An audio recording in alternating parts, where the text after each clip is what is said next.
Week 9 of college football is nearly upon us, and we're breaking it all down. This is the Nitro College Football Show. I'm Burl. I'm Streit. So like and subscribe if you love college football. Week 9 predictions are here, and we're going to start with biggest game of the weekend. Ole Miss, number 8 Ole Miss, taking on number 13 Oklahoma. Tough task for Ole Miss, traveling to Georgia last week and then going to Oklahoma next week too. Tough places to play. Oklahoma's favored by 4.5 in this game, which, Oklahoma's last 2 outings haven't been great compared to what they were doing earlier in the year. Mateer's still looking a little bit like he's still recovering from that hand injury, but Ole Miss coming off a loss, you don't know about their confidence. What are your thoughts, bro? Yeah, I mean, it's a super high profile matchup. The biggest question here, I think, is can Ole Miss actually prove that they can win on the road? Because if you think about it, in the game against Georgia, they had a great stat that they showed about how they were just amazing on offense and defense at home, like 80% better than where they were on the road. And obviously that didn't really matter last week against Georgia, whose defense is very young and has some holes in it. But now they're going on the road against the Oklahoma Sooner defense, who is one of the best in the country. I mean, actually, it is in total defense the number 1 defense in the country. Yeah, they lead the country in sacks. They lead the country in tackles for loss. They had 5 more last week against South Carolina. They just keep racking up those numbers, right? And that's the one thing last week that Georgia didn't do at all. That the Chambliss sat back there and had time with little pressure. And when Georgia finally got a little pressure, what happened? He started making some bad throws. Exactly. And Oklahoma, unlike Georgia, is really good on third down on defense. They're number 2 in the SEC.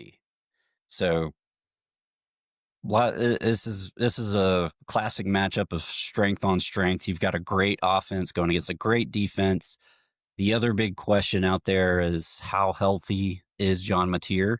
Seemed to be okay against South Carolina. They didn't ask him to do a lot. They actually got the running game going. Finally, for the first time all season, Oklahoma used somebody other than Mateer to actually get yards. Torrey Blaylock had over 100 yards. I think they had another running back have like 60 yards or so. So that's a good sign for them. I think Mateer only had 130, 140 yards passing. So they didn't ask him to do a lot, but South Carolina's in such dire straits right now, it didn't really matter. So didn't make that much of a difference, No. him not throwing the ball around. Yeah. And you got to wonder how much of a distraction all the coaching carousel stuff, the Lane Kiffin to Florida, the Lane Kiffin to wherever, Lane you Kiffin name it. To everywhere. Yeah. You need a coach. And Kelly's not even fired at LSU yet, and people have got him going there. So Exactly. Yeah. So you got to wonder how much that's on I guess Ole Miss's team's mind. Yeah. I mean, maybe the players don't really care about it so much right now, but that's another distraction. But they don't have their fingers over their ears either. They're hearing the noise. Yeah, but I also think I don't think players really care as much nowadays, just because you have the transfer portal. Right. So they're not locked in. So they could literally just follow Lane to Florida if they want, or wherever he goes, LSU. Yep. So I guess the question is here, what do you think happens? Ole Miss was up to number 4 in the country. They got a loss now. They're still, hanging on there around the top 10. What happens, bro? Who wins? I'm probably going to be sorry for this pick, but given the fact that Ole Miss doesn't play nearly as well on the road, and they're not going against Georgia's defense, who couldn't catch a cold in a lot of cases, going against a really solid defense.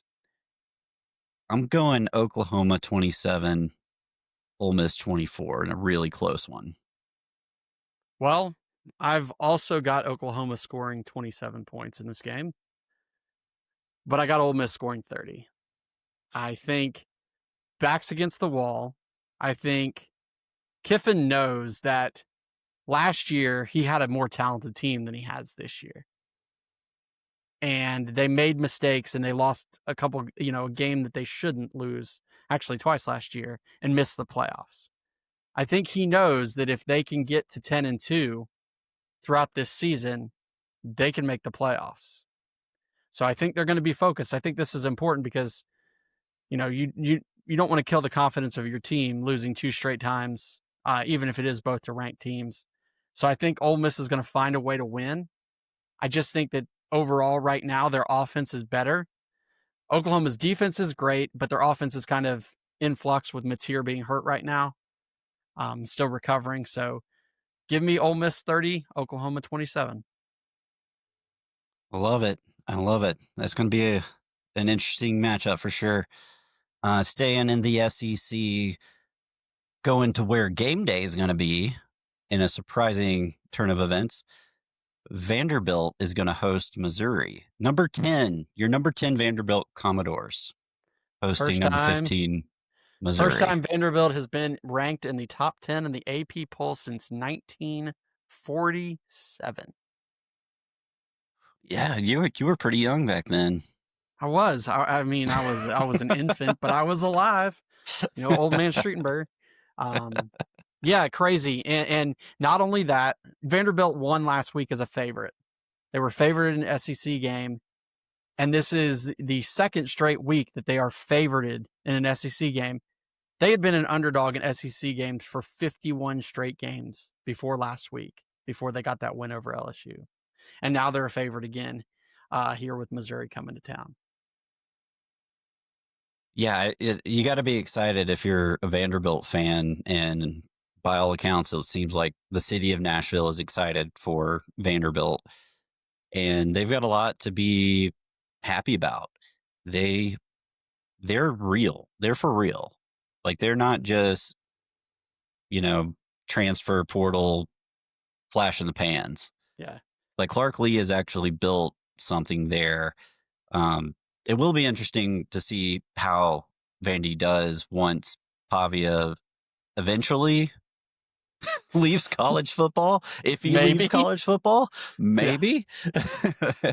But for now, Pavia is legit. I mean, he is like 35, but you gotta count him in the Heisman race. I mean, he's been the face that has ran that place, right? Like he's brought Vandy to prominence along with Clark Lee, but that doesn't happen without Pavia. He's a playmaker, game changer, and the game's going to come down to him in the end, in my opinion.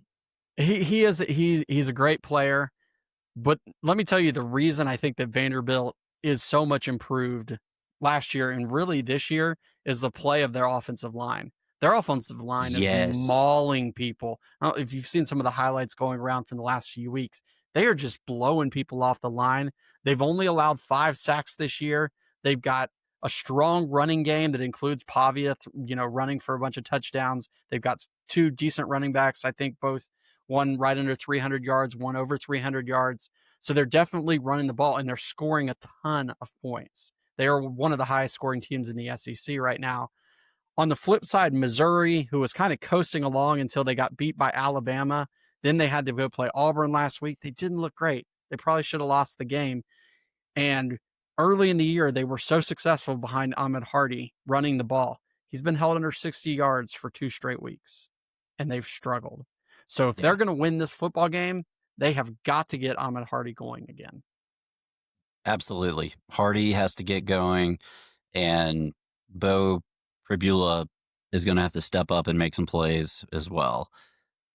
But yeah, going back to what you're talking about with the Vandy O line, I think someone sent it was a clip on Twitter. I sent it to you and everybody. It said rep of the year.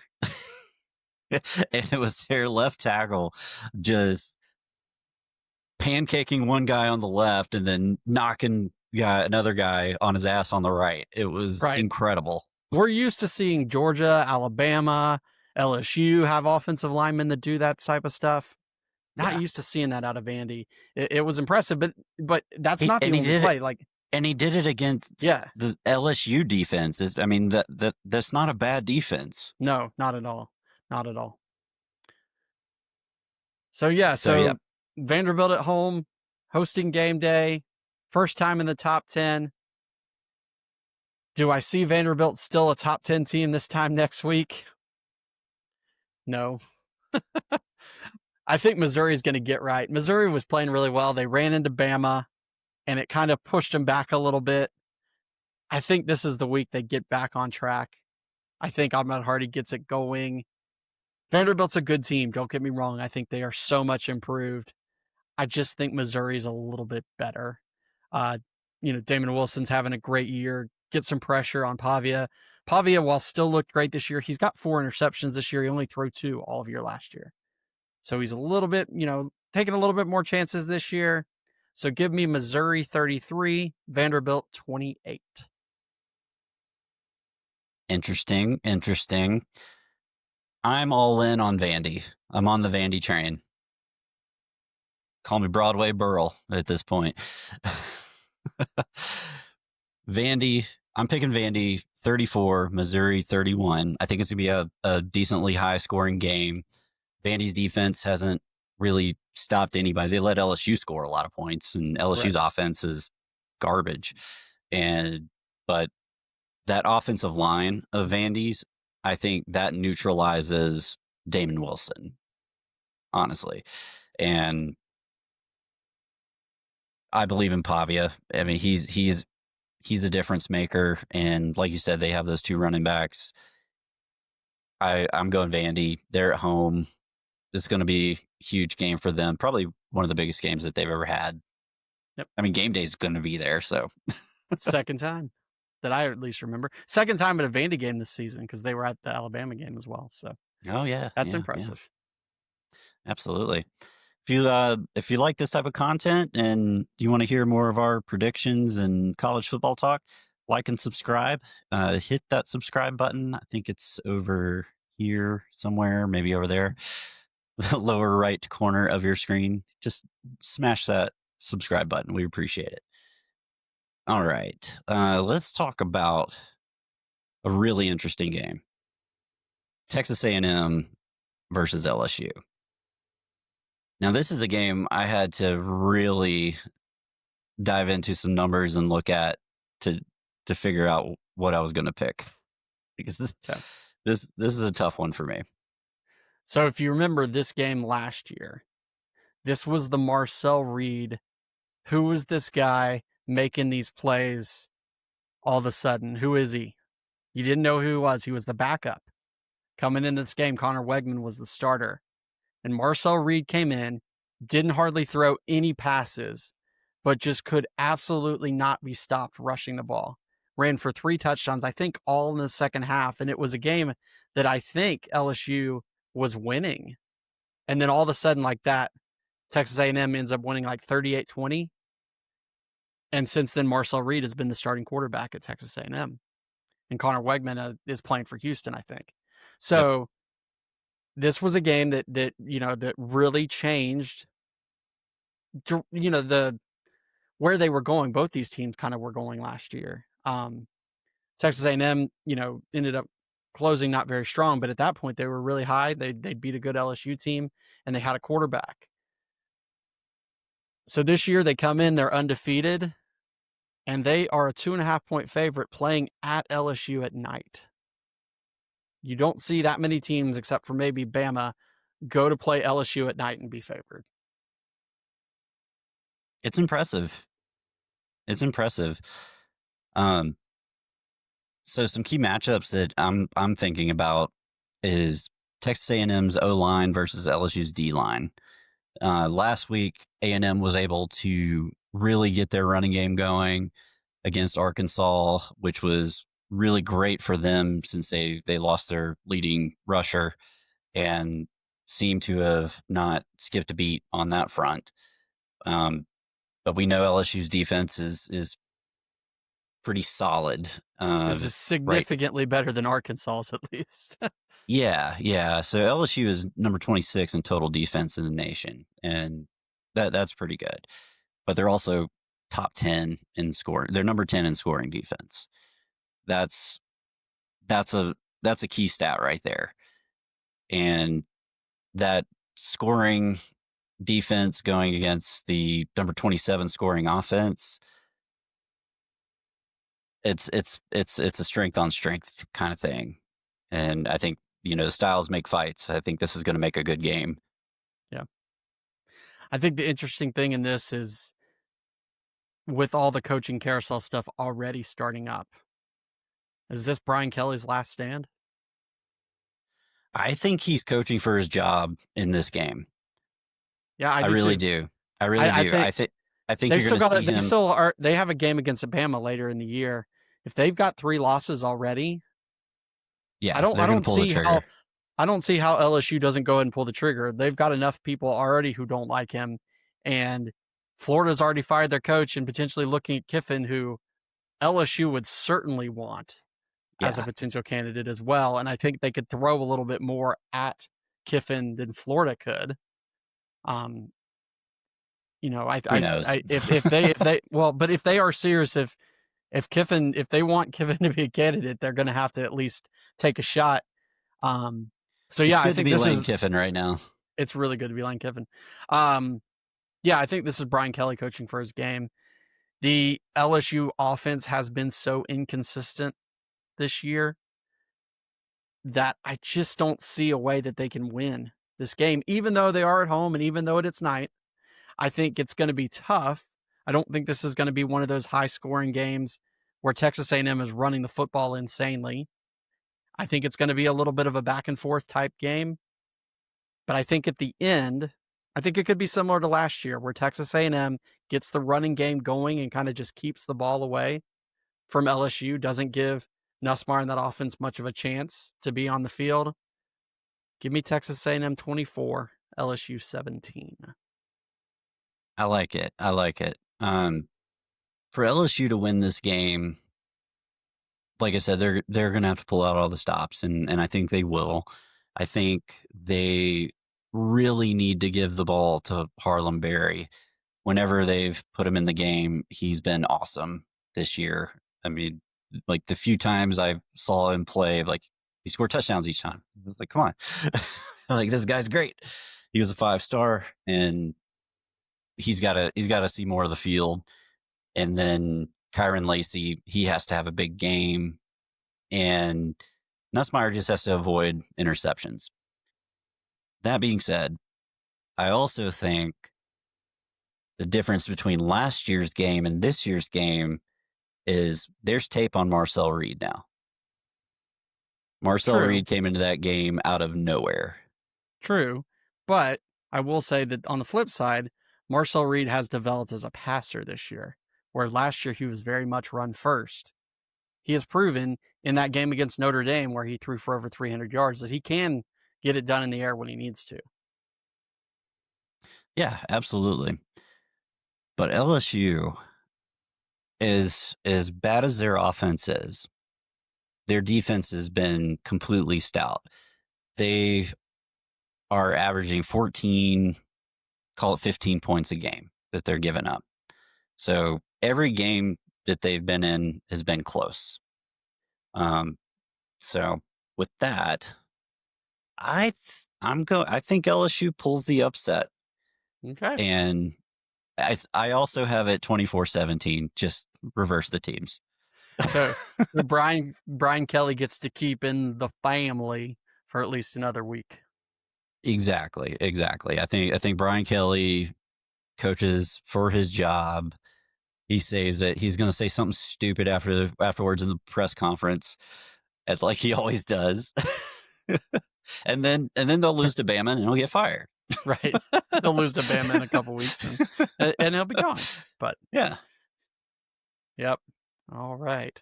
Well, good luck, Brian Kelly. Good luck to the Bayou Bengals. Yeah, that'll be an interesting game. Okay. Leaving the SEC. I know it sounds like we're a full-blown SEC podcast. Maybe we kind of are, but Hey, but now it's not our fault that the rest of the country's schedule absolutely sucks this weekend. yeah, it's true. This is a rough weekend, not gonna lie. But this is a game I don't think it shouldn't be very interesting. I think it's a good story for Georgia Tech against Syracuse. Tech coming in with heavy favorites, 17.5, ranked number 7 in the country.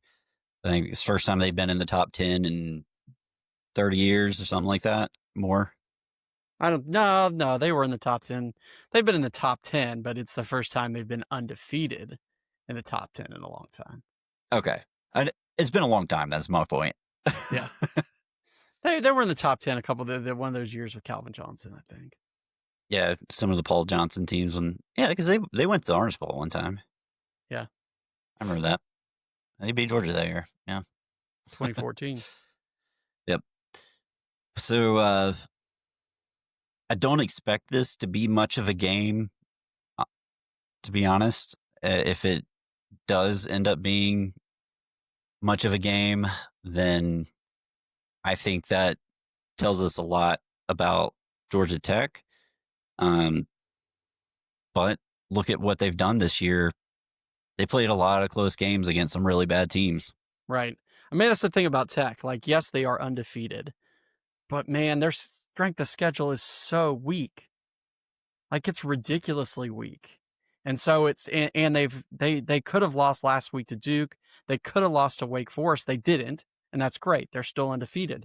And that's what good teams do. They find ways to win, but they haven't really come out there and just absolutely beat some of these teams that they should beat down. And so that's why this game is a little bit intriguing, because Syracuse, in this similar position last year, was able to jump up and knock Miami off last year, knock them out of the playoffs.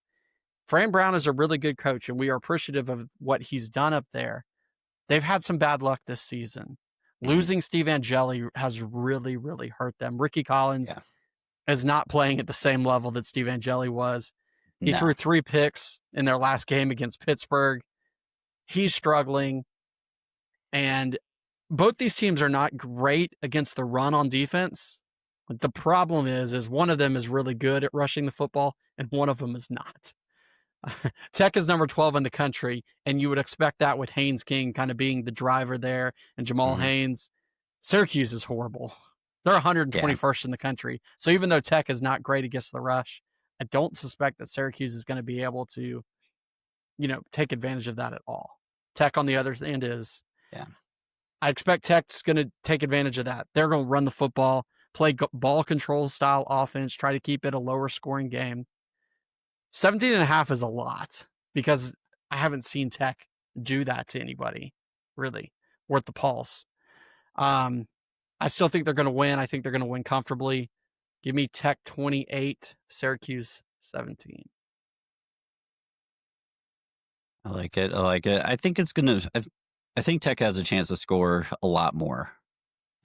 I think they do, but like I said, I think Syracuse's rush defense is so bad. I think Tech is just going to keep it on the ground and grind it out. Like, I don't think they're going to throw it much, because they're not going to have to. Well, yeah, I mean, they might not have to, but that doesn't mean they can't get quick, scores off the run game either. True, but keep in mind that they are built a lot on the quarterback run. They are not the Paul Johnson where all of a sudden you get a guy in position and you break off a 90-yard run as much. Yeah.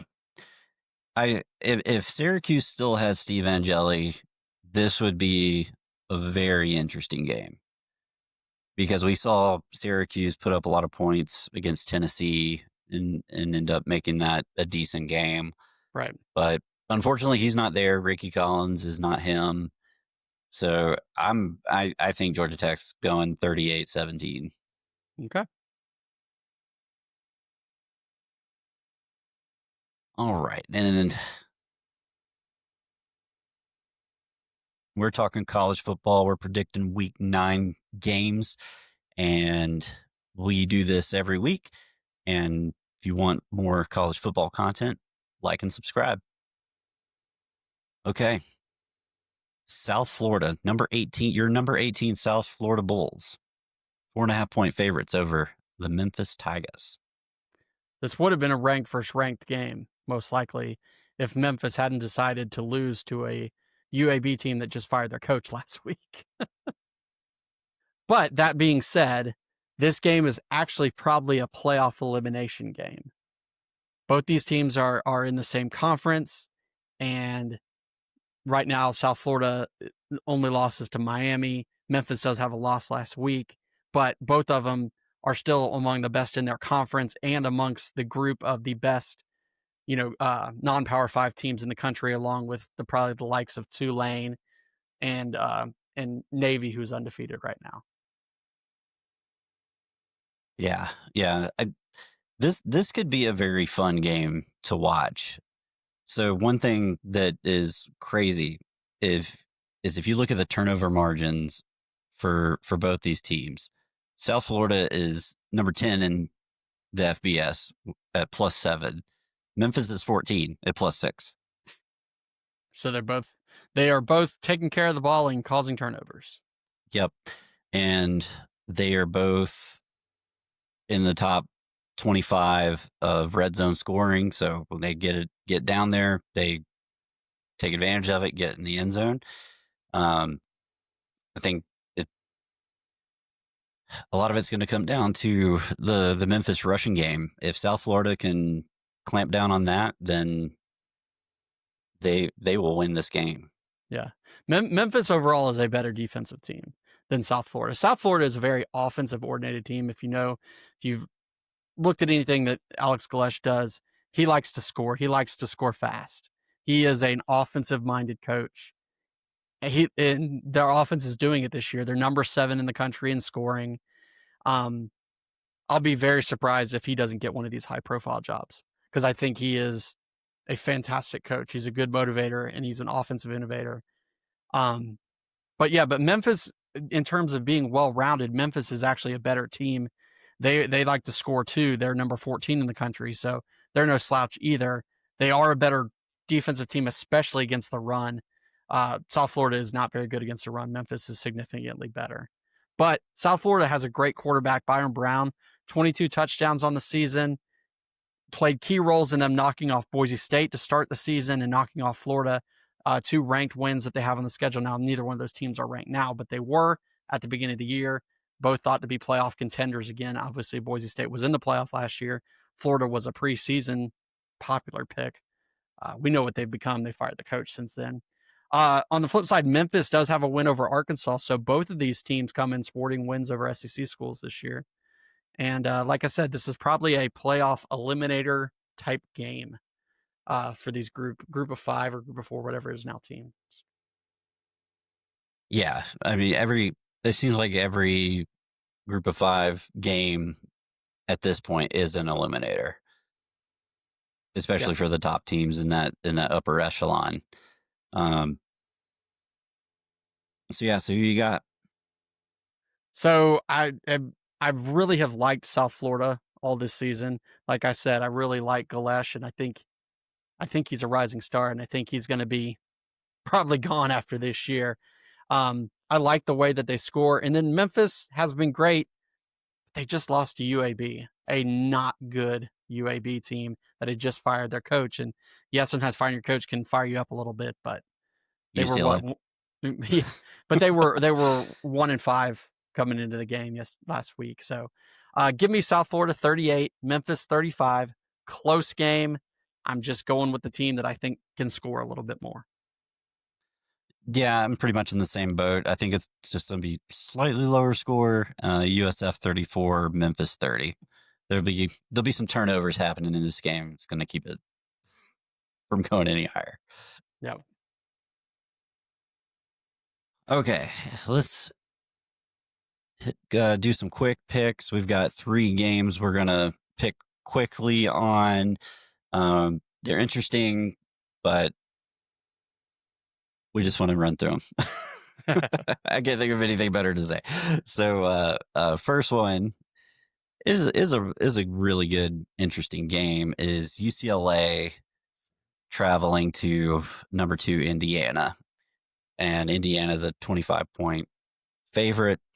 Some interesting things in the media today from Signetti, however you say his name.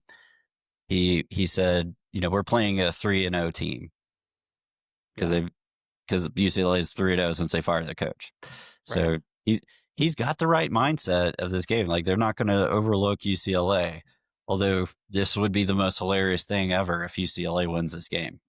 Yeah, I don't think it's a question. I mean, I'm obviously picking Indiana to win. But my question to you, Burl, is 24.5 is a big point spread. It's moved up to 25. Okay. Oh, okay. I'm looking. ESPN right now has it at 24.5. But so my question to you is, in the last hour. Yeah, my question to you is, does UCLA cover? Ooh, I don't think so. Okay. I don't think so. Indiana is one of those teams, like, they're going to run it up on you if they can. The way they bludgeoned the ever-living crap out of Illinois. Exactly. That's what comes to mind. that makes me think. Even though Nico's obviously playing better and they've got a couple wins, I'm with you. Give me Indiana. Give me Indiana big. All right. Who you got in BYU versus Iowa State? Yeah, this is one because the BYU people are kind of making some chatter. We're undefeated. We should be in the top 10.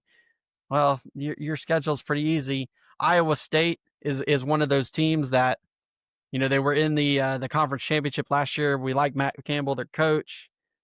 This is a tight one, but I think BYU, like I've talked about over the last few weeks, has a big game ahead of it. They got that matchup with Texas Tech, and I think they're playing towards that. They fought back last week. They were down most of the game and came back and won their rivalry game against Utah. So I'm going to take BYU in a close one to beat up on your clones there. Yeah, I got to go with BYU, even though I love my clones. BYU is a team of destiny right now. Yeah. That's just how they're playing. I mean, they really are. So I love that their quarterback wears number 47. Exactly. If your quarterback's number 47, I mean that sounds like Adam Sandler movie material right there.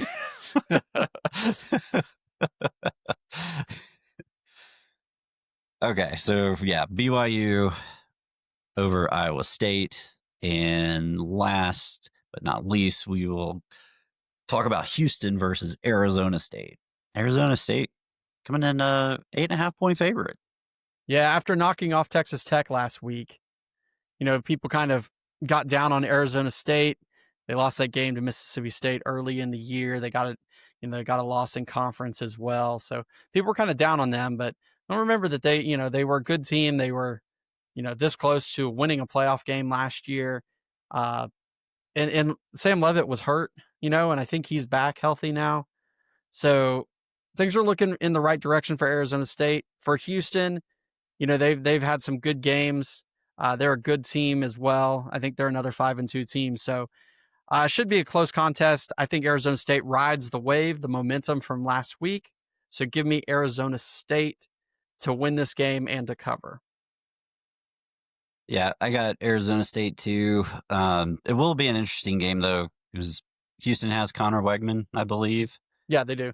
And actually, Houston's actually 6-1. Sorry, they're not 5-2. Yeah. So Houston's not a bad team this year. So it could be a really entertaining game. But yeah, I'm with you. Devils all the way, fighting Scatterbows, even though he's on the Giants.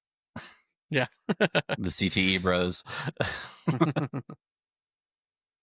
All right. Any final thoughts before we call it? Yeah, I mean, call it a day? like I said, the schedule this week is pretty weak.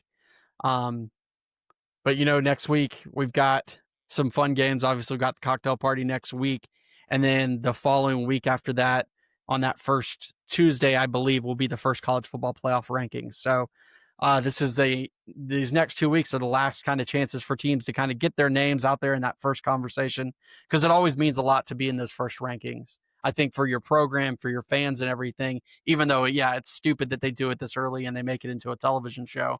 I think it helps build momentum for those teams that get out there. I mean, look at how much Tennessee pushed itself as being number one for a week a few years ago. Yeah. And Mississippi State still hangs on to that they were the first number one ever in the history of the college football playoff rankings.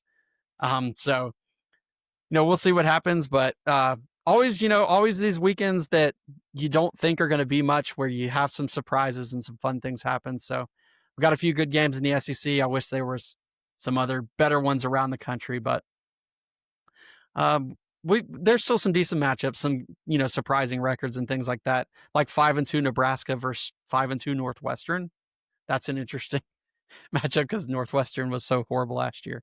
But yeah, should be a fun, relaxing weekend without the pressure of Georgia defense continuing to get scored on.